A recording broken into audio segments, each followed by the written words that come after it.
¿ya? Bradiarritmias. La bradiarritmia se refiere a cuando la frecuencia cardíaca pues está baja, ¿no? Es baja, ¿no? Y las bradiarritmias básicamente tienen dos clasificaciones, o sea, se clasifican en dos grupos, digamos, en las que tiene su origen de la arritmia en una disfunción del nodo sinusal, o sea, origen sinusal, y las que tienen trastornos en la conducción a través del nodo auriculoventricular. Ustedes saben que el impulso que se genera en el nodo sinusal se conduce por la aurícula al nodo auriculoventricular y del nodo auriculoventricular a los ventrículos. Entonces, las bradiarritmias pueden originarse en cualquiera de estas partes, o sea, en el nodo sinusal o en el nodo auriculoventricular. Cuando hablamos de nodo sinusal puede ser o porque el nodo sinusal, su automatismo está deprimido, o sea, produce menos latidos de lo que debe ser, de lo que debe provocar o producir, ¿no? O hay un bloqueo de salida, o sea, el impulso sinusal, se genera el impulso sinusal, pero este impulso no sale a la aurícula, ¿ya? O sea, no sale al miocardio auricular, porque hay una especie de barrera, hay un bloqueo. Y a través del nodo auriculoventricular ya se refiere más que todo a los trastornos en la conducción en relación a, en cuanto a eh, cómo se conduce el impulso a través de esta estructura. Ustedes saben que el nodo auriculoventricular es una estructura que modula, ¿no? Que modula los impulsos que vienen del nodo sinusal, o sea, a través del nodo sinusal, a través de las aurículas, al nodo sinusal, y el nodo sinusal la modula, la filtra, lo, lo, lo arregla, mejor dicho, entre comillas, y la pasa a los ventrículos, ¿ya? La pasa a los ventrículos. Esto toma un tiempo, ¿ya? Este proceso toma un tiempo. Ahora, si ese tiempo, ese proceso, ese tiempo se prolonga, entonces ya empezamos a hablar ya de bloqueo, ¿ya? Cuando demora mucho tiempo en pasar, ya sea un bloqueo, ya cuando menos de primer grado empieza, ¿no? Ya cuando menos ya de primer grado empieza. Entonces, este tiempo debe tener un valor más o menos normal que en los humanos es menos de 200 o menos de 200 milisegundos. Muy bien. Cuando hablamos de origen sinusal, tenemos bradicardia sinusal, ya dijimos, el automatismo puede estar deprimido, o puede ser que el impulso sinusal se genere, pero no, digamos, no emerge al miocardio auricular, o sea, al miocardio auricular. ¿Ya? No emerge al miocardio auricular. ¿Ya? O puede ser que el impulso pues no se genere, ¿no? No se genere, entonces ahí vamos a tener arrestos sinusales, o sea, el nodo sinusal deja de producir impulsos. En ese caso, hay un paro sinusal, arresto o paro sinusal. Vamos a ver. Cuando tenemos bradiarritmias, ¿cuáles son los síntomas cardinales? Eso es lo que es más importante. Definición, presencia de una frecuencia cardíaca menos de 60 por minuto. La observación clínica es muy frecuente porque puede ser fisiológica. Muchos de ustedes pueden tener en forma basal una frecuencia cardíaca menos de 60, ¿no? Y eso no quiere decir que sea patológico, ¿no? Simplemente puede ser una cuestión fisiológica. Por ejemplo, los deportistas tienen una frecuencia más baja, ¿no? Pero también pueden producirse por un trastorno patológico. Hay dos categorías principales, que son la disfunción de nodo sinusal, que ya les expliqué un poco, y los trastornos o bloqueos de la conducción auriculoventricular. Muy bien. Aquí tenemos el nodo sinusal, ¿no? ¿No? Que puede provocar o producir menos impulsos o bloquearse la conducción al miocardio auricular y el nodo auriculoventricular, donde va a enlentecer la conducción a través de esta estructura. No puede enlentecer tanto o no conducir nada en un momento dado. Los síntomas básicamente cuando hay bradiarritmias es pues desmayo, pues síncopes, presíncopes. Eso es lo característico, ¿no? Tienen síncopes o presíncopes, mareos, insuficiencia cardíaca congestiva, confusión mental, palpitaciones, porque genera el hecho de que la frecuencia cardíaca disminuye puede generar palpitaciones de otros focos ectópicos, claro que sí. Sensación de falta de aire, claro. Intolerancia al ejercicio, esto es muy importante. Los pacientes no toleran el ejercicio, se cansan muy rápido. ¿Ya? Cuando hablamos de disfunción del nodo sinusal es toda una gama, digamos, de procesos. Es una gama de alteraciones.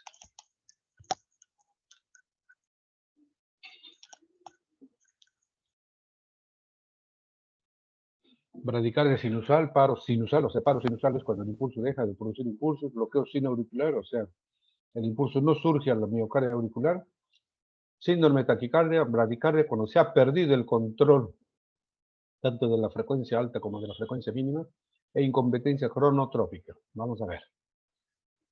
Bradicardia sinusal cuando la frecuencia es menos de 60 latidos. Cuando el marcapaso, bueno, el marcapaso primario es el nodo sinusal, ¿ya? Entonces, este empieza a producir menos impulsos, ¿no? En la mayoría de los casos es como un proceso fisiopatológico, digo fisiológico, ¿no? Más que estado patológico, ¿ya? Es de observación frecuente, es a menudo transitorio, porque los que ustedes hacen, o cualquiera de nosotros hace radicales sinusal, por supuesto, durante el sueño, por ejemplo, ¿no? O si hay alguna persona que es vagotónico, también va a tener tendencia a estar bradicardia. Se observa en deportistas entrenados, en adultos jóvenes sanos, en reposo y por la noche, ¿no? Puede reducirse incluso hasta 30 latidos por minuto. Pero si es persistente con una frecuencia menos de 40 latidos, ¿no? Y con síntomas, o sea, es una bradicardia sintomática, lo que decimos nosotros, eso ya es patológico, y a menudo es una manifestación de disfunción del nodo sinusal. ¿No? Las pausas sinusales o paradas sinusales. ¿A qué se refiere? Cuando el nodo sinusal deja de producir impulso, pues de un momento a otro, en forma brusca.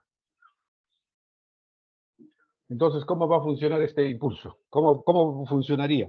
Otro foco tendría que generar los impulsos. Tostaditas, doctor.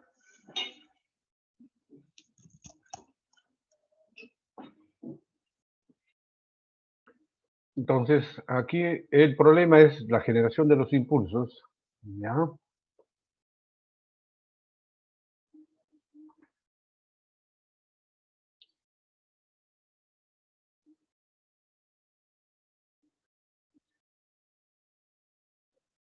Esta es pausa sinusal o parada sinusal, ¿no? Paro sinusal, ¿ya? Parece que ya se considera síntoma, digo, significativo cuando ya la pausa es más de 2.5 segundos, por si acaso, ¿ya? Ya más de 3 segundos ya es recontra ya patológico, pues ahí ya va a necesitar marcapasos prácticamente, ¿no? Entonces, esta supresión de la actividad del nodo sinusal, o sea, el efecto de que no produzca impulsos el nodo sinusal puede pues, producirse por muchas patologías, ¿no? Entre ellos algunos medicamentos que pueden provocarlo, ¿no? Pueden provocarlo, ¿ya? Entonces, ¿cómo es la paro sinusal? Entonces, por ejemplo, tengo un nodo sinusal. Mi nodo sinusal puede estar funcionando a 70 latidos por minuto. Entonces, aquí yo tengo 70 latidos por minuto. Aquí tengo la onda P y complejo y todo eso. De un momento a otro, el nodo sinusal deja de producir impulsos. Y aquí resume la función marcapaso, pero no es el nodo sinusal, sino otra estructura. ¿Ya? Va a ser otra estructura y va a ser a su frecuencia cardíaca intrínseca. Si aquí estaba 75 latidos por minuto, de repente este foco ectópico tiene 60 latidos. Entonces aquí ya la frecuencia a partir de aquí va a ser 60 latidos. ¿Me dejo entender? ¿Ya? ¿Por qué? Porque el nodo sinusal si está a 75, pues el ectópico no va a ser 75, pues sería mucha coincidencia.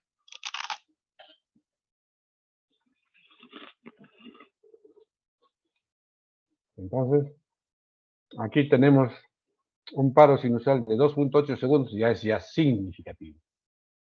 Se llama paro sinusal o asistolia sinusal, ¿ya? Tiene varios nombres, o arresto sinusal. Muy bien. A diferencia del bloqueo sinoauricular. ¿Qué pasa con el bloqueo sinoauricular? Por ejemplo, aquí está funcionando a 60 latidos. Sinusal, 60, digo, complejo, 60. Sinusal complejo, sinusal complejo, sinusal complejo. Y aquí donde debe producirse sinusal no se produce. O sea, no se produjo una vez sinusal. O sea, probablemente sí se produjo, pero no salió al miocardio auricular, por lo tanto no me despolariza la aurícula, entonces no vemos onda P. Pero el siguiente sí me despolariza a la aurícula. Entonces, este intervalo tiene que ser múltiplo de esto. Ahora me dejo entender. Entonces, ahí sí hablamos de un bloqueo sino-auricular. Claro, ¿por qué? Porque el mismo ritmo, digo, el mismo nodo sinusal es el que sigue comandando el ritmo. Solo que aquí falló en que salga el impulso al miocardio auricular. Ahora, esto puede ser una vez, puede ser 2 veces o puede ser 3 veces. Entonces hablamos 2-1, 3-1. Claro. Si es 2-1 será, pues, este espacio será múltiplo de aquí. Si es 3-1, también será 3 veces de esta duración, ¿no? ¿Ya? Entonces, si yo mido de aquí a aquí, debe ser 2 veces de aquí a aquí. Entonces, ahí hablamos de un bloqueo sinoauricular, ¿no? O sea, el mismo marcapasos sigue comandando el ritmo tras la pausa, mejor dicho. A diferencia del paro sinusal, el marcapaso que comanda tras el paro sinusal es otra estructura, no es el mismo nodo sinusal. ¿Ya? Entonces, la frecuencia ahí sí varía. Doctor, una pregunta. Sí. En la anterior, mencionó que no iniciaba en el P, o sea que no era una onda P, pero era muy similar a las anteriores. ¿Es parte del dibujo o de la explicación?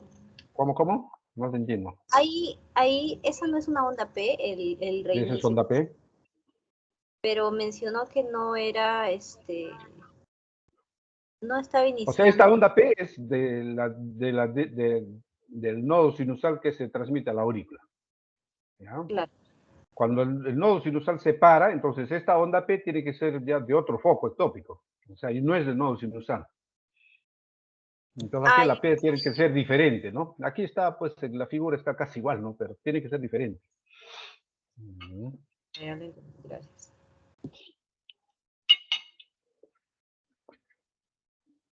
Y aquí también la frecuencia casi lo ha dibujado igual, ¿no? Esto está mal dibujado. Porque aquí si es acá 70 latidos por minuto, aquí no va a ser 60, 70, va a ser 65, 60, qué sé yo. ¿Por qué? Porque ya el que comanda el ritmo va a ser la frecuencia intrínseca de esta estructura, de este foco ectópico, mejor dicho. ¿Ya? Esa es la diferencia del con el bloqueo sinoauricular, donde esta misma marcapaso sigue comandando tras la pausa.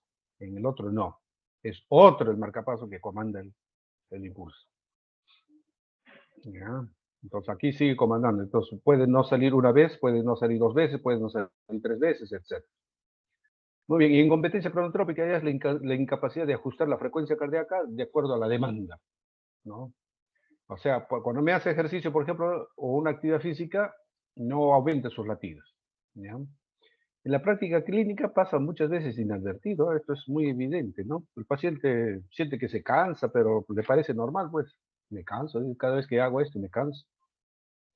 El criterio más utilizado es el de no alcanzar el 80% de la frecuencia cardíaca máxima esperada durante la prueba de esfuerzo. Si durante la prueba de esfuerzo el paciente ya llega hasta el agotamiento y no me alcanza el 80% de su frecuencia máxima que debe alcanzar, insuficiencia cronotrópica.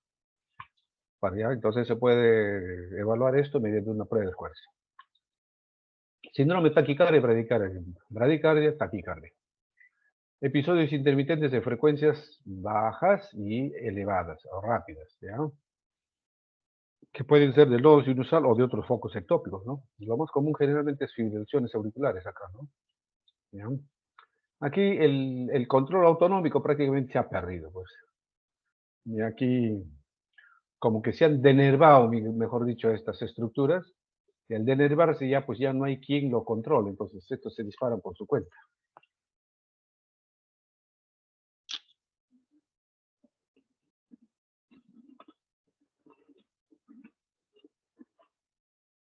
Esta es la estructura en nodo aurículo ventricular, entonces el impulso que nace en nodo sinusal pasa por las aurículas, por aquí a los ventrículos y todo un tiempo. En los adultos es hasta 200 milisegundos. Si demora más tiempo, ya hablamos ya del bloqueo de primer grado. Lo vamos a ver. Pero, y así, cada vez que esto de acá, la conducción empeora por aquí, tenemos bloqueo de segundo grado y bloqueo de tercer grado. ¿Ya? Bloqueo de segundo grado y de tercer grado. ¿Ya? Pero es tan simple así como parece esta estructura. O sea, el impulso simplemente por demorarse en pasar, ya tenemos un trastorno de conducción a nivel del nodo auriculoventricular. No, no es tan simple. Porque este es el nodo auriculoventricular y como vemos el nodo auriculoventricular tiene sus partes, ¿no? ¿Y por quién está dividido? Por el GIS, ¿no? Entonces acá tenemos un segmento que es supragisiano, tenemos también intragisiano y tenemos también infragisiano, antes de que se, ¿no? Antes de que se distribuya ya por las ramas, infragisiano. Miren B, miren B.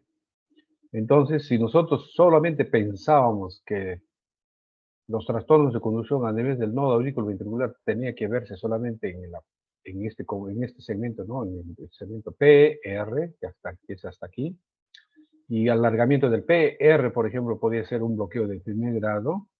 Miren que aquí tenemos el supragisiano, infragisiano o intragisiano, infragisiano. Y miren, cada uno tiene su valor. Cada uno tiene su valor. Cada uno tiene su valor. De tal forma que, miren, si yo tengo este espacio supragisiano, AH supragisiano, me prolongo a H. Si el H se prolonga, puede ser primer grado.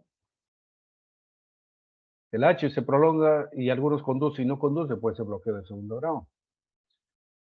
Y si el H no conduce ninguna, tercer grado. También puede ser a nivel de GIS, primero, segundo y tercer grado. O puede ser a nivel infragisiano, primero, segundo y tercer grado. ¿Ven lo complejo que es? No es tan simple como uno puede ver solamente en un electrocardiograma que es el segmento PR. ¿Ya? Entonces, si nosotros analizamos un bloqueo, podremos más o menos inferir si es supragisiano, intragisiano o infragisiano. Claro que sí. Bloqueo auriculoventriculares. Desde el punto de vista electrocardiográfico, tenemos un bloqueo de primer grado cuando la duración de la conducción a través de la estructura demora mucho. Pues. En ese caso, el PR se alarga, se prolonga, es superior a más de 200 milisegundos. Bloqueo de tercer grado, de segundo grado, puede ser de tipo 1, cuando se va prolongando progresivamente hasta que ya no se conduzca. O sea, va pasando un impulso, el siguiente impulso demora más, el tercer impulso demora muchísimo más, y el cuarto impulso ya no puede pasar. ¿Por qué? Porque se murió por ahí, por el puente. A ver, imaginemos esto, un puente, pues, que tiene rocas, a ver, tienes que sortear las rocas para pasar. Y bloqueo de segundo grado de tipo 2 es cuando algunos de los impulsos pasan, sortean, digamos, las piedras, y algunos no pueden, se mueren por ahí. ¿No? Entonces, algunos pasan y no pasan, pasan y no pasan. Y bloqueo de segundo grado avanzado, cuando dos o más ondas P consecutivas se bloquean, ¿no? Entonces, tenemos 2-1 o 3-1. Cuando ya hablamos 2-1, 3-1, ya sea un bloqueo avanzado. ¿Ya? No llega a ser completo, pero la evolución natural puede ser que siga evolucionando y llegar al tercer grado. El tercer grado es cuando, ¿qué? Cuando ya el puente está roto. ¿Ya? Tantas piedras había sobre el puente que el puente se rompió y se cayó. Entonces, ¿algún impulso de la aurícula puede pasar al ventrículo? Ninguno. Ninguno puede ser. Entonces, ninguna onda P es conducida a los ventrículos. Entonces, ¿cómo van a funcionar los ventrículos? Tiene que haber un ritmo de escape, pues si no el paciente se muere. Pues. Es un ritmo de escape que se genera o que se origina en alguna de las partes del ventrículo. ¿No? Puede ser nodal o más frecuente idioventricular hacia a nivel Purkinje, ¿no? ¿No? Pero este foco ectópico va a funcionar pues a su frecuencia intrínseca, que generalmente es alrededor de 40. Entonces, si no, sinusal está funcionando a 70 y este a 40, entonces hay una disociación del ritmo. ¿Ya? Eso se llama disociación auriculo-ventricular. Las aurículas están a 70 y el ventrículo está a 40. Porque ningún impulso de arriba pasa, pues. Y este sobrevive, ¿por qué? Porque hay un foco ectópico que lo está sosteniendo. Bloqueo de primer grado, PR largo. Aquí tenemos un PR largo, más de 5 cuadraditos de esto, o sea, 5 cuadraditos de esto es 200 milisegundos. Más de 5 cuadraditos ya primer grado. Pues aquí lo ven. Bloqueo de segundo grado, aquí tenemos un PR que tiene tanto, un PR más largo, un PR mucho más largo, miren, y acá hay una onda P y ya no conduce. Ya no conduce se bloqueó, ya no pasó. De acá su impulso se murió por ahí. Otra vez se inicia el ciclo, igual que este. Un PR con esta dimensión, un PR más largo, un PR muchísimo más largo igual que este, y el siguiente P con todo seguridad no conduce. Entonces eso se llama el fenómeno de Wenckebach. ¿Ya? Bloqueo de primer grado tipo 1. En este caso tenemos ya un bloqueo de segundo grado, donde aquí tenemos un impulso sinusal que es conducido, pero un impulso sinusal que no es conducido. Un impulso sinusal que es conducido y un impulso sinusal que no es conducido. Entonces acá tenemos 2-1, 2-1. Bueno, este es de alto grado prácticamente, ¿no? Esto es de alto grado. ¿Ya? Es de un alto grado. Y en este caso de tercer grado vemos la onda auricular, o sea, tenemos la frecuencia de la onda auricular con las flechas, está alrededor de 350, 100, alrededor de 100, ¿no? Alrededor de 100 está la frecuencia auricular, como ven ustedes. Pero guarda relación con el complejo ventricular que está pues aquí a 40, está más o menos 40. ¿Guarda alguna relación esta onda P con este impulso ventricular? Ninguno. Aquí parece que conduciera porque aparece antes, aquí más lejos y aquí muchísimo más lejos, entonces no está ni siquiera asociado, ¿no? Nada, o sea, cae donde pueda, digamos, o donde quiere, de acuerdo a su frecuencia. Aquí también es igual, aquí tenemos la onda P, la onda P, la onda P, la onda P, la onda P, aquí la onda P, ¿está asociado con el complejo ventricular? Para nada, ¿no? Entonces está disociado, entonces es un bloqueo de tercer grado. ¿Ya? Ahora vamos a empezar a hablar un poco del tratamiento de las arritmias.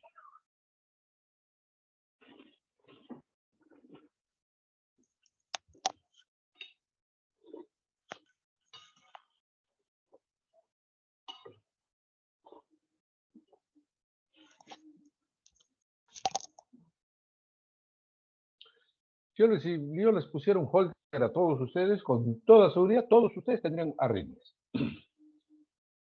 Entonces, la arritmia es muy común. ¿Qué quiere decir? Que nuestro sistema éxito-conductor no es perfecto. La perfección no existe. O sea, quien piensa que el cuerpo humano es perfecto es un mentiroso. No existe. Por eso el cuerpo humano tiene sus fallas y por eso es que hay enfermedades. Sin embargo, ¿todas estas arritmias deben ser tratadas? O sea, ¿requieren tratamiento? No.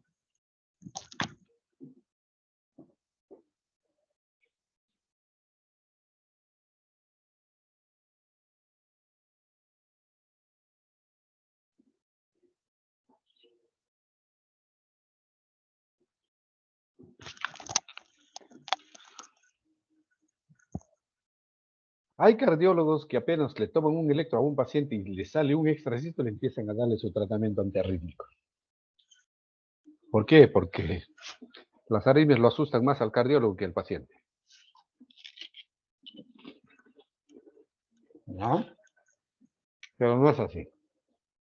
Entonces tenemos, digamos, algunos criterios para considerarlo estas arritmias dentro de un parámetro que puede considerarse normal, entre comillas.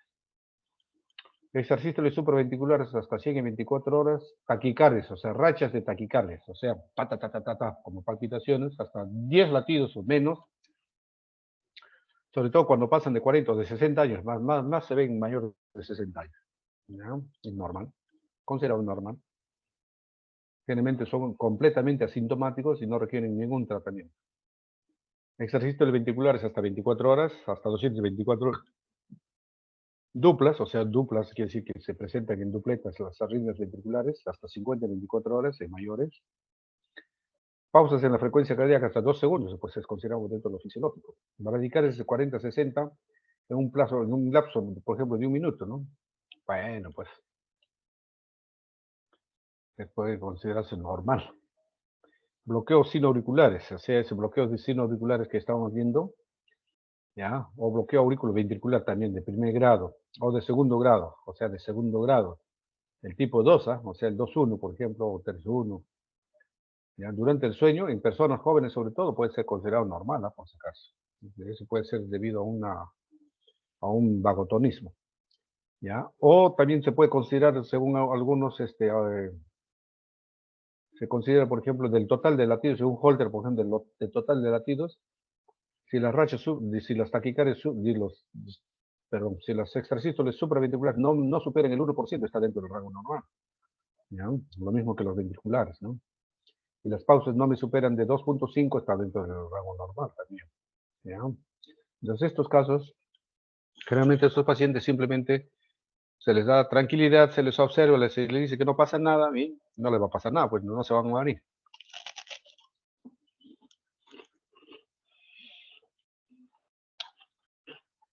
Bueno, antes de entrar al tratamiento, vamos a hablar un poquito del estudio. ¿Cómo hago yo mi diagnóstico? Mi diagnóstico obviamente va a ser en base al electrocardiograma, ¿no?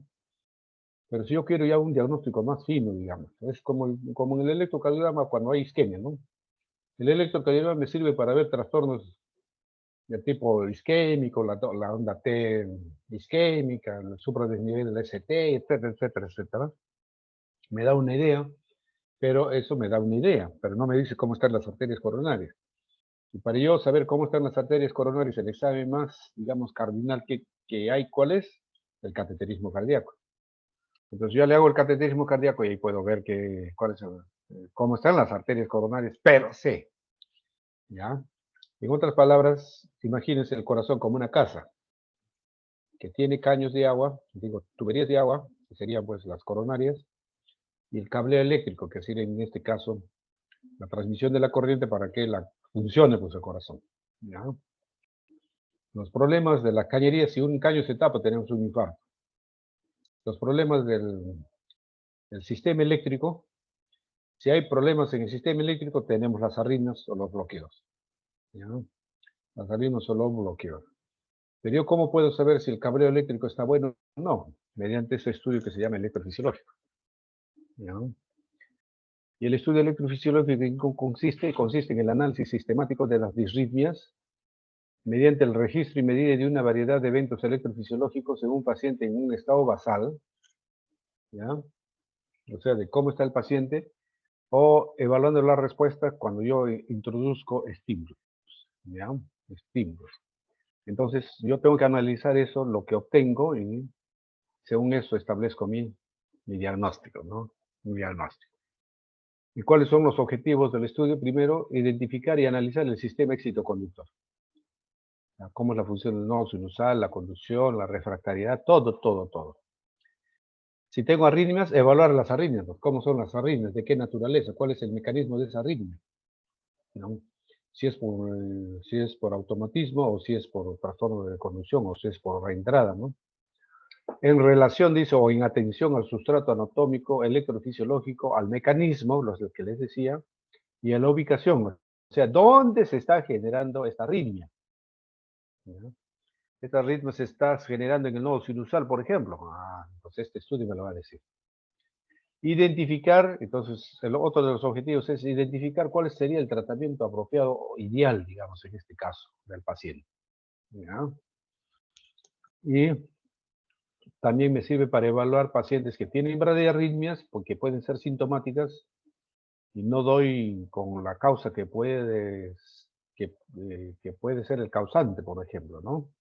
O si tengo un paciente con síncopes de etiología desconocida, o sea, le hago de todo y no tengo una idea de cuál es la causa del síncope. Se puede hacer este estudio para ver cómo es el sistema excitoconductor. Para eso tenemos toda una metodología, como se menciona aquí, ¿no? Laboratorio, preparación del paciente, hacer cateterismo, obtener los registros tanto intracavitarios como extracardíacos o de superficies, etcétera, etcétera. Este es un laboratorio de electrofisiología. Aquí tenemos el arco de fluoroscopía, o sea, el arco de rayos X, el paciente, aquí está el operador, y el sistema de registro lo vemos aquí. Aquí vemos lo que está registrando, y aquí vemos en la pantalla lo que me dice la fluoroscopía, cómo están ubicados unos catéteres que tengo que introducir. ¿Ya? Unos catéteres que tengo que introducir. Entonces, yo analizo todo esto y ya puedo más o menos tener una idea del problema. Entonces, los catéteres se ubican así como está aquí. Un catéter al ventrículo derecho, ¿ya? Un catéter al ventrículo derecho, otro catéter, electrocatéter se llama, en realidad. Un electrocatéter a la GIS, aquí estamos GIS. Un electrocatéter a la aurícula derecha, muy cerca al techo, lo ponemos ahí. Muy arriba en el techo. Muy arriba en el techo, se acerca al nodo sinusal, y acá falta un catéter. Bueno, acá hay un catéter porque se introduce por el seno coronario, que sirve para hacer un mapeo del lado izquierdo. Papito, ábrele, es Karina. Es Karina, ábrele. ¿Ya?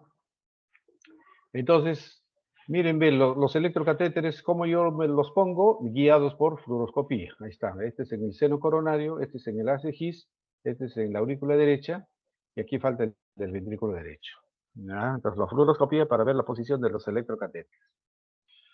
¿Ya? Y miren, ven, del haz His incluso es un decapolar, ¿no? Acá tengo 1, 2, 3, 4, 5.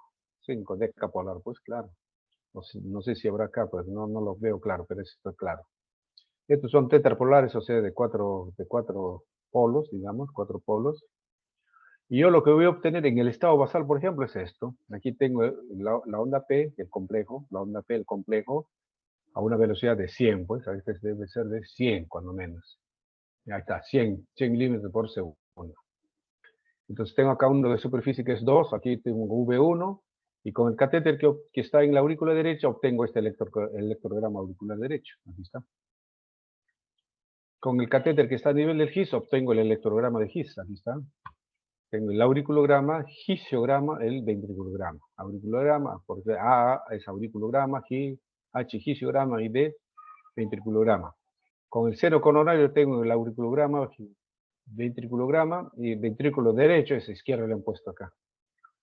El ventrículo derecho, simplemente el ventriculograma. Miren, ¿ven? Basal. Entonces, este auriculograma coincide pues con la onda P, ¿no? Con casi el inicio de la onda P. Miren, ¿ven cómo va así? ¿Ya? Entonces, esto es el normal, digamos, un electrograma basal. Esto es lo que yo obtengo con mis electrocatéteres. Tratamiento.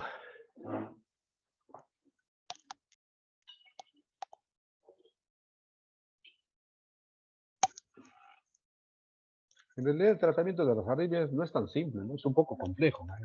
¿Ya? Entonces, el tratamiento de todas las arritmias casi va a ser, la primera elección siempre va a ser un tratamiento farmacológico. Que es usualmente de la primera elección, dice aquí, dice, no usualmente de primera elección, porque es un procedimiento no invasivo. Pues. Pero ¿cuál es la desventaja de un tratamiento farmacológico? El porcentaje de éxito es bajo. Pues. O sea, controlo las arritmias en un paciente con el tratamiento farmacológico, bueno, si tienes éxito, bueno, pero también hay alta incidencia de efectos colaterales del medicamento. Ajá. ¿Y cuáles son esos medicamentos antiarrítmicos? Aquí tienen ustedes todos los medicamentos antiarrítmicos. Quinidina, procainamida, disopiramida, lidocaína, mexibitina, etcétera, etcétera, etcétera. Aquí lo que son.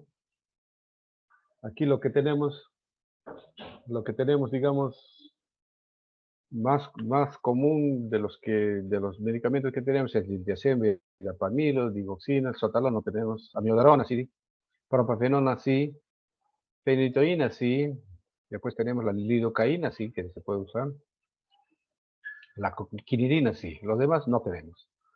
Ahora hay un nuevo reciente, no es tan reciente, ahora unos 5 o 6 años, por lo menos, o más, tal vez. Es la dronedarona, que sí, eso sí hay acá, pero es recontra caro. Pero, por ejemplo, estos medicamentos antiarrítmicos hay que tener en cuenta su utilización en relación a la insuficiencia cardíaca, enfermedad renal, enfermedad hepática. Pero no solo eso. También hay que ver la utilización de un antiarrítmico de estos cuando recibe digoxina, o cuando recibe warfarina, o cuando recibe un bloqueador, ¿no? Como la cimetidina, ¿no? O cuando utilizamos fenitoína, por ejemplo. Es un simple ejemplo, nada más. Mira, toda la interacción que puede ocurrir con estos medicamentos. Por eso les digo, no es tan fácil. Requiere conocer bastante ¿no? de la farmacodinamia y la farmacocinética de estos medicamentos. ¿ya? Entonces, ¿cómo manejamos la taquicardia supraventricular, por ejemplo? Las taquiarritmias, ¿ya? En relación al tratamiento farmacológico, dice, ¿no? La eficacia del fármaco, ¿no? Del medicamento. A pesar de que doy medicamento antiarrítmico, hay recurrencias, puede haber recurrencias, pero las recurrencias no significan que la droga sea ineficaz. Porque, por ejemplo, si yo tengo un paciente que en promedio cada año me producía 6 o 7 impulsos, digo, arritmias, taquiarritmias, ¿ya? Me produce Ahora, dándole un antiarrítmico, si al año me produce digamos, dos episodios, pues de alguna forma estoy lo controlando en algo, ¿no? No al 100%, pero controlando en algo. El tratamiento farmacológico es paliativo, pues no desaparezco el foco ectópico, o sea, no desaparezco el foco que me está generando la arritmia.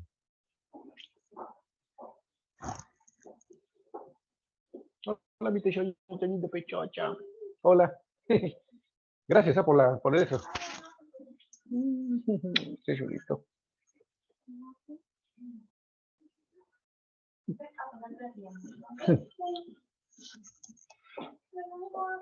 Ya. Abajo hay su comidita si quieren a comer. Ya, el tratamiento farmacológico es paliativo, pues no desaparezco el foco, digamos, no desaparezco la estructura que me genera la arritmia.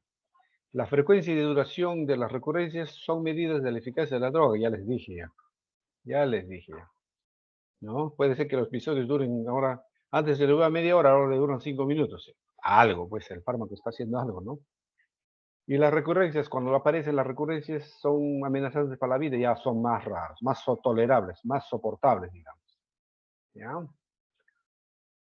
Ahora, estos fármacos, el problema de estos fármacos es la toxicidad. Pues todos los fármacos antiarrítmicos tienen algún efecto proarrítmico potencial, o sea, pueden empeorar las arritmias.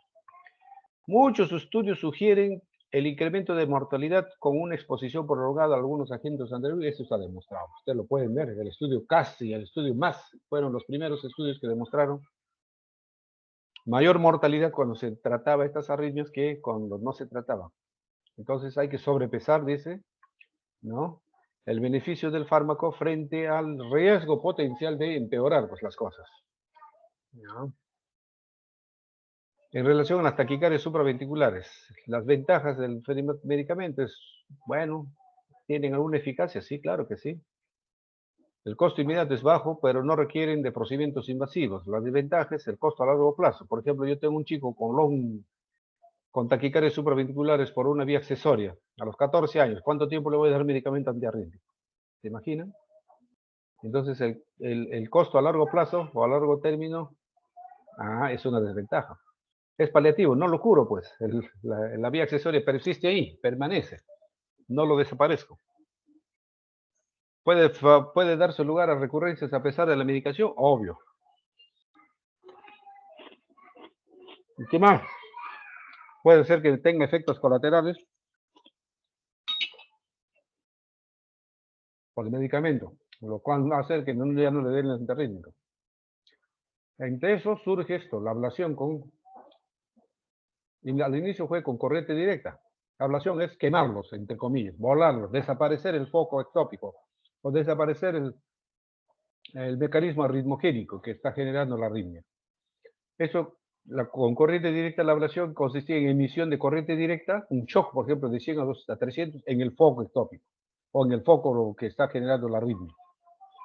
Requería de anestesia general, alto riesgo por barotraumas, podían provocar perforación cardíaca, podían provocar arritmias ventriculares, podían provocar bloqueos auriculoventriculares, podían provocar disfunción del ventricular, o sea, como una especie de... El corazón quedaba aturdido, pues dejaba de funcionar un tiempo al menos, ¿no? Pero podía morirse también. Eso era lo bravo. Surge con ablación con radiofrecuencia. No, radiofrecuencia es un correcta alterna de 300 a 350. ¿Pero qué produce esto? Produce calor, o sea, un calorcito en la zona donde uno está aplicando. Entonces resulta en una injuria o un daño térmico, dice, ¿no? En el foco arrítmico, ¿no? En el foco arrítmico, o sea, en el objetivo, ¿no? En el objetivo, que sería el foco arrítmico en este caso, ¿no? ¿No requiere de anestesia general? Claro que no requiere de anestesia general. Entonces, ¿para eso qué tengo que hacer? Induzco la arritmia, pues aquí está un estudio electrofisiológico. HB, aquí lo vieron, como ya les mostré en el estado basal, HB, aquí introduzco un estímulo, y mire, ve, ¿qué me produce este estímulo? Este estímulo me produce, mira, ve, una conducción retrógrada, aquí está.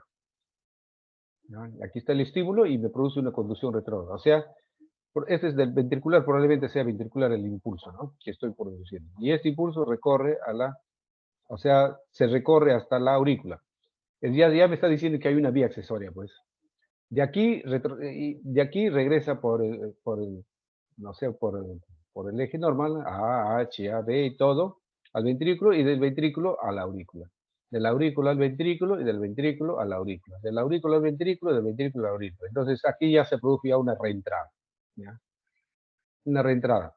Si aquí tenía no sé cuánto de longitud de ciclo, aquí empezamos a tener una arritmia que tiene unos 360, ¿no? milisegundos de longitud de ciclo. ¿Ya? De longitud de ciclo. Entonces esto es ventrículo, auriculograma, ventrículo, auriculograma, ventrículo, auriculograma. O sea, el auriculograma se pinta detrás del ventrículo. Entonces, retrógrada, pues, o sea, hay una conducción retrógrada. Entonces, esto me está demostrando una vía accesoria, pues, evidente. Solamente se puede producir cuando hay vía accesoria, ¿no? Ya, pero ¿qué hago con la ablación correcta? Por ejemplo, aquí este paciente tiene un Wolf-Parkinson White, pues una onda delta tremenda, prominente, ¿ya? ¿Ya? Entonces aquí, ya una vez que ya he hecho mis mapeos y todo eso y veo dónde está la vía accesoria, en este caso produciendo una arritmia como ven ustedes, provocando una arritmia, empiezo a emitir mi radiofrecuencia, aquí está. La señal de radiofrecuencia es esta. ¿No? Y vean cómo cuando desaparezco la vía accesoria, en este caso estoy cortando la vía accesoria con la ablación, o sea, lo corto la vía accesoria, entonces ya no puede pues conducirse retrógradamente, ya no puede conducirse retrógradamente. Entonces, al no producirse o al no conducirse retrógradamente o anterógradamente por la vía accesoria también puede ser, entonces se rompe la vía accesoria y entonces se restablece el ritmo sinusal normal, como ven ustedes. ¿Ya? Yo sigo emitiendo mi radiofrecuencia, obviamente, porque tengo que quemarlo bien a la vía accesoria. Porque si la vía accesoria lo dejo aturdido, se recupera y otra vez va a empezar a producir arritmias.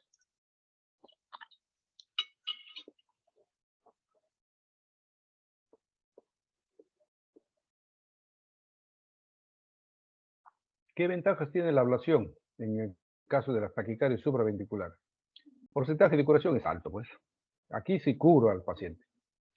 El costo efectivo, en el tiempo se da, pero si yo utilizo, ahora mismo el costo es carísimo, pues. La efectividad del costo se da en el tiempo. Elimino la condición preexistente, pues, o sea, la condición preexistente, lo que me producía la arritmia lo elimino. Desventajas. Es un procedimiento invasivo, pues, y por tanto no está exento de riesgos. El costo inicial es alto, altísimo. En la San Pablo, cuando empezaba a hacer ablaciones, costaba 35, ¿no? ¿Cuánto costaba? 35.000 soles. Yo te estoy hablando hace 20 años. ¿Ya? 35.000 soles. O sea, en ese tiempo era como $10.000, más o menos. Puede ser solamente realizado en centros de arritmia. Claro, eso cualquiera no hace. Es un procedimiento de larga duración, sí toma un tiempo. Eso sí es desventaja. ¿Cuándo está indicado la ablación? Cuando es una taquicardia supraventricular, por ejemplo, fármaco refractaria, o sea, los medicamentos no le hacen nada. Tienen un lugar Parkinson de alto riesgo.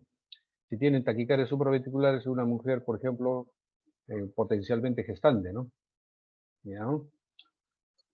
Entonces, la taquicardia, pues no va a ser que empeore y todo con la gestación, ¿no? Si el paciente es joven, ¿no? Lo suficientemente joven para, o como les decía, ¿no? Un Wolf Parkinson que yo le encuentro a los 14 años, le vuelo, pues, ¿para qué? ¿Para qué le voy a esperar cuando? ¿A los 30 años, 40 años, 50 años? No. Si estas taquiarritmias, por ejemplo, lo enferman al paciente, lo agravan, por ejemplo. ¿No? Si tienen profesores de alto riesgo, por ejemplo, si es un piloto de aviación, tiene un Wolf Parkinson, hay que volarlo. Si es preferencia del paciente, al paciente se le puede exponer digamos, esta alternativa, y si yo lo prefiero, ¿no? Yo lo puedo preferirlo. Hay riesgos, por supuesto, pero todos estos riesgos, todas estas complicaciones que se muestran aquí, se producen menos del 1%, por si acaso. ¿Ya? Puede generar trombosis, perforación cardíaca, bloqueos completos, ACVs, ¿no? Eventos trombóticos periféricos, daños valvulares, ¿no? Problemas de radiación, hematomas, puede morirse, etcétera, etcétera, etcétera.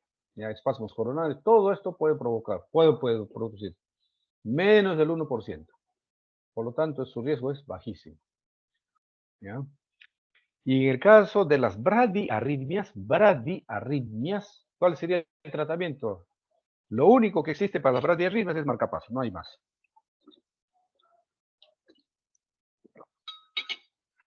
¿Ya? Los marcapasos que pueden ser unicamerales o bicamerales. Este es un marcapaso bicameral. ¿Ya? Este es un unicameral que consta de una fuente de poder. Esto es prácticamente una microcomputadora que es el que libera, digamos, impulsos eléctricos aquí para producir la despolarización de este miocardio, ¿no? Como ustedes ven aquí, la espiga es la energía que produce un complejo ventricular. Espiga, complejo ventricular. Este es un latido propio, espiga, latido ventricular, espiga, latido ventricular y latido propio del propio paciente. ¿Ya? Y en este caso ya es bicameral, auricular y ventricular. Entonces esto me mantiene una secuencia. Aurícula, ventrículo, como ven ustedes, aurícula, ventrículo. O sea, el impulso auricular me despolariza la aurícula, el impulso ventricular me despolariza el ventrículo, ¿no? Aurículo, ventrículo. Este es un poquito más fisiológico, ¿no? Pero me ha demostrado mayor sobrevida con respecto a la unicameral, no. Solamente calidad de vida. ¿Ya? Entonces, para ver cuándo están indicados los marcapasos, aquí tenemos todas estas guías, ¿no? Todas estas guías. Este es un resumen de todas las guías, ¿no? Disturbios en la formación y la conducción del impulso, ya lo he dicho. Indicaciones para las terapias de estimulación. También hay donde yo puedo poner un impulso, puedo aplicar, ¿no? De forma terapéutica. No hay que seleccionar el modo para una terapia óptima. Hay nuevas indicaciones y hay nuevas tecnologías. La verdad, esto ha avanzado bastante, ¿no? Ahora, en relación a las taquicardias ventriculares o taquiarritmias ventriculares.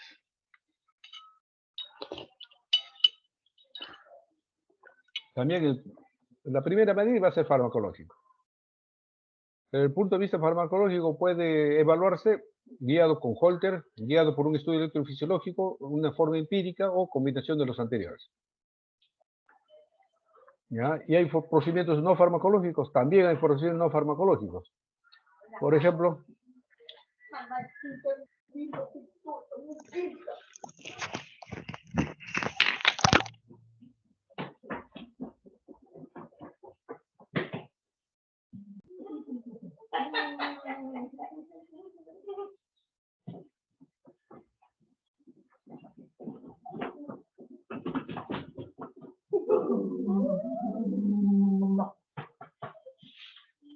¿ya comiste? Voy a comer, ya has comido. No, ¿has comido? Prohibido comer ahí. ¿Has comido? Kentucky. ¿Kentucky has comido?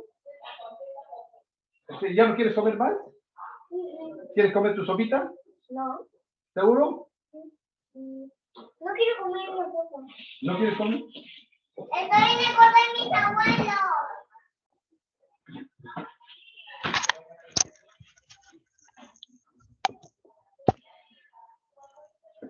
Desde el punto de vista no farmacológico puede ser la resección de la zona donde se genera la arritmia. Sobre todo, por ejemplo, eso es en infartos y miocardio, ¿no?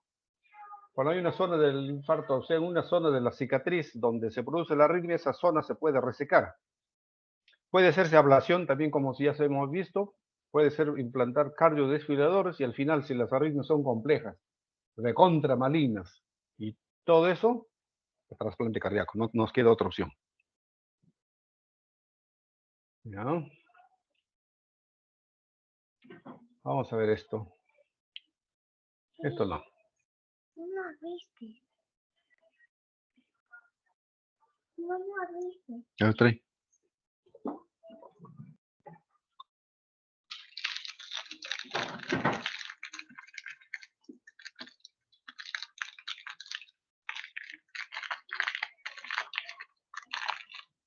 Pon ahí. Ya. La ablación destruye pues el tejido donde se produce la arritmia, ¿ya? Que causa la arritmia, pero su porcentaje de éxito es un poco más bajo que con respecto a las taquicardias sinusales, ¿ya? Digo, las taquicardias supraventriculares o a las arritmias supraventriculares, ¿ya? Después tenemos el cardiovertor o el desfibrilador automático implantable. Porcentaje de sobrevida, pues eso es evidente, lo ha demostrado eso. Mejora la calidad de vida, claro, el paciente le da más seguridad. No es una curación, obviamente, tiene sus riesgos operatorios y el costo es alto. El primer desfibrilador que se puso acá en el Perú fue en Revalerte, por si acaso. en Revalidate, ¿ya? Eso fue de una donación, la primera vez, y de esa donación demoró 2 años para ponerse el primer desfibrilador. Para eso, para que vean lo bruto que son las autoridades, ¿ya? Porque se les hablaba del tema y no encontraban, ni idea tenían. Y solo se le puso a un paciente que llegó a una clínica y necesitaba un desfibrilador. Lo mandaron a Revalidate y como era un embarado de la alta dirección del seguro, dijeron pues que necesitaba un dispositivo que dicen que es un cardiodesfibrilador. Entonces yo hice el pedido del cardiodesfibrilador y el primer desfibrilador que pusimos costó 107.000 soles. O sea, estamos hablando hace 20 años, pues 20, no, un poco menos, 18 años será. Porque yo ya tengo 20 años en el Revalidate, sí, a los 2 años sería, sí, a los 2 o 3, a los 2 años. O sea, del primer desfibrilador donado que pusimos, el primero ya que fue por cuenta del seguro, fue a los 2 años después de eso. Deja para que vean. ¿Ya? Actualmente ya está más cómodo, ya. Estaba 37.000 soles, estaba ya los últimos desfibriladores que estamos poniendo. Este es un desfibrilador, miren, ven los antiguos, después cómo han ido bajando de tamaño. Un desfibrilador se pone casi como un marcapaso igualito, como ven ustedes, solo que el electrodo es más grueso, aquí se ve, ¿no? Más grueso, ¿ya? Más grueso. Una de las funciones de la terapia que tiene el desfibrilador es, por ejemplo, aquí ya sensa una taquicardia ventricular. BS quiere decir ventricular sensing, o sea, me está sensando una arritmia ventricular. Ta, ta, ta, ta, ta, ta, ta. CD es cardiodesfibrilación, o sea, aquí me ha mandado un choque de corriente y me ha restablecido el ritmo, como debe ser. Y en este caso es un tratamiento antitaquicardia, también puede ser, ¿no?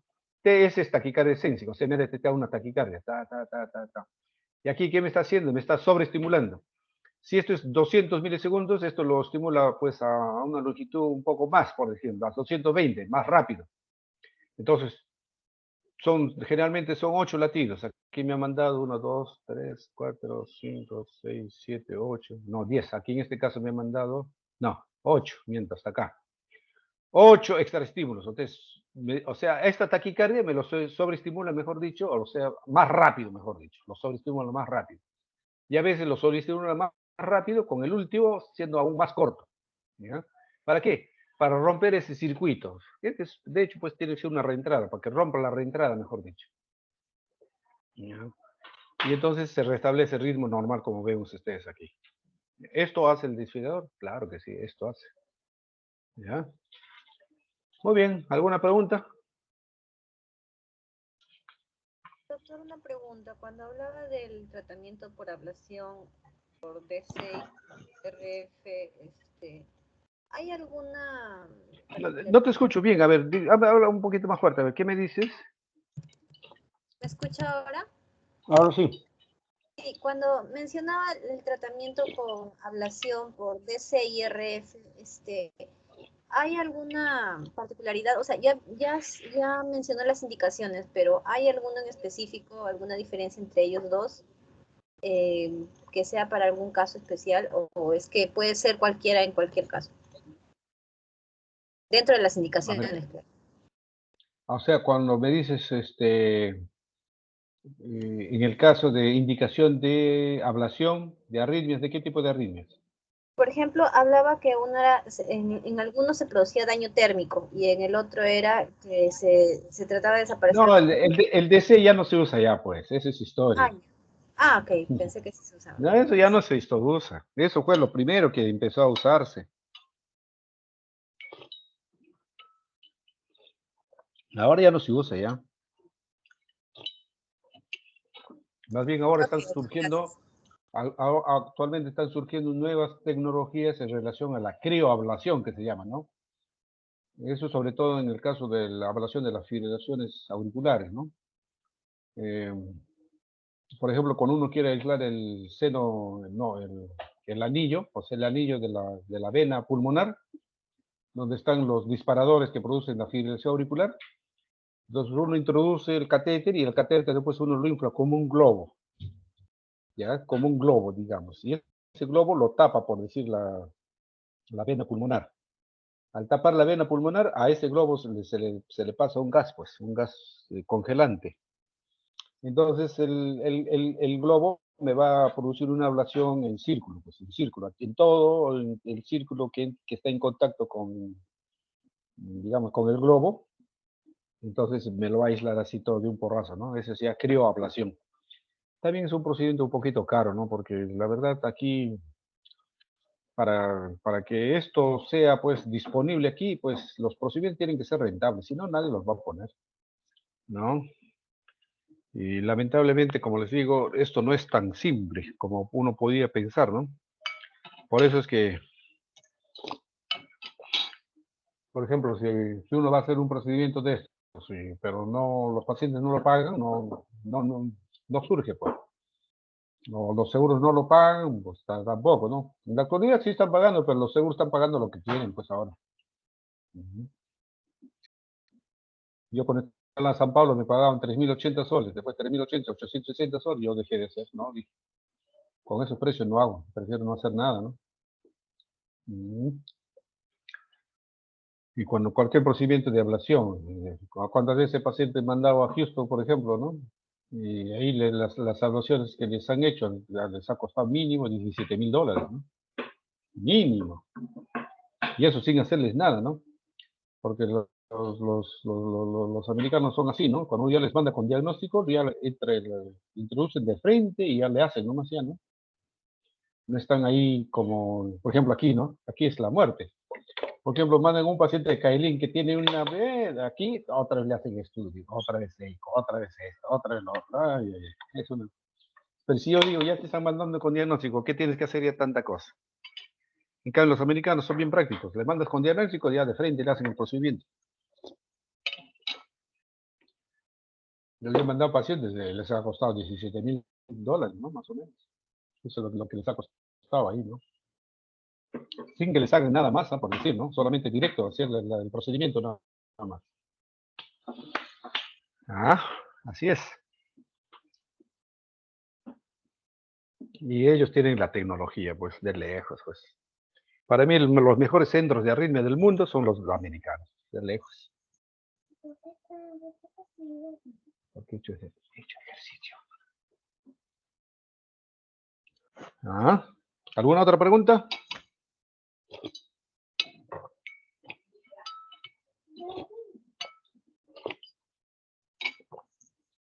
¿Algún otro ejercicio? Digo, ¿alguna otra pregunta? Ejercicio, decía yo.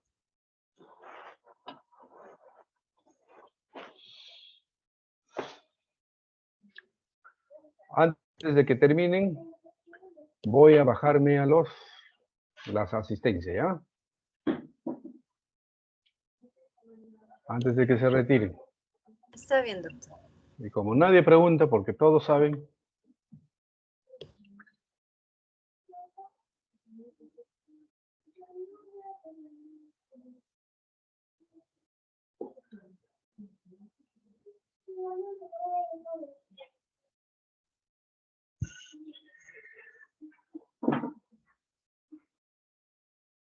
va a haber